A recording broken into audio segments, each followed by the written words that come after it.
Good morning. Welcome back into Wake Up America. I'm Rob Finnerty. So Hunter Biden's legal struggles continuing to grow. This case could go on and on. He's going to be back in court on the first Friday of September, Friday, September the 1st. For more on how this plays out, let's welcome back in former New Jersey Superior Court Judge Andrew Napolitano. Judge Napolitano, great to have you back on. Appreciate you being with us again.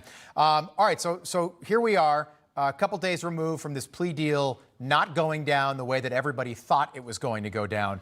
What happens next? And I'm just wondering how this other piece, he's got to stay off drugs, he's got to stay sober, he's got to get a job.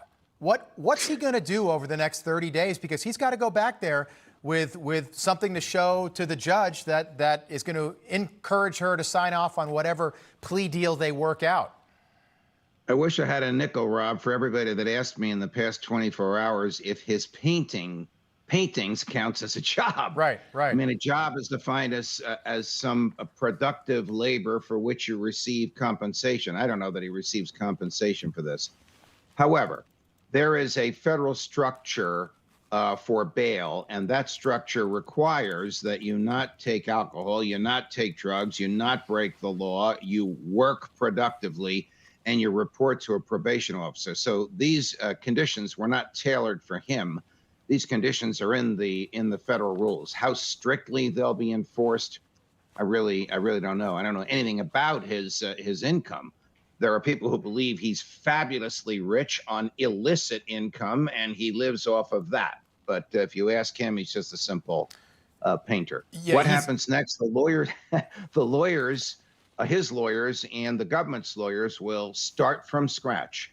And the government's lawyers will lay out every single case that they can bring against him, and they'll see if they can come up with a deal, a universal deal that would end all the prosecutions against him. Can that happen? I don't think so, because of the words that were exchanged in the courtroom the other day when defense counsel was shocked that the government has more evidence and more cases. Add to this, Rob, the evidence that the Republicans in the House of Representatives are generating. They shouldn't be sending that to the judge. They should be sending it to the prosecutor. I think they know that now. Good point. And this could go to trial. Like if they don't work out something by September the 1st, this could go to trial, right? About the same time that Donald Trump is scheduled to be tried in the Mar-a-Lago case next spring. Can you imagine such a thing happening? And then maybe a Biden impeachment. This is going to get really fascinating. What would you, and you've been in the courtroom and dealt with this hundreds, if not thousands of times, what would you put that at, the odds of that actually happening, of a Hunter Biden trial happening? Well, I think the odds are pretty good of it happening.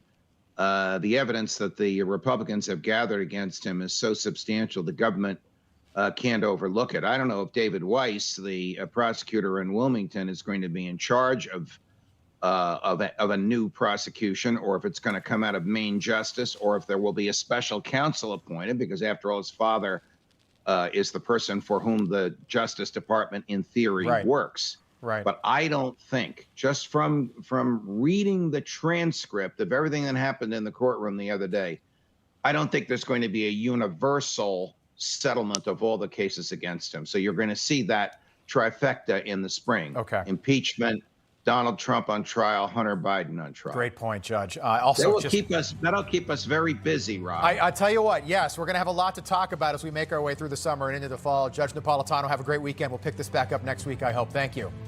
You got it. All right.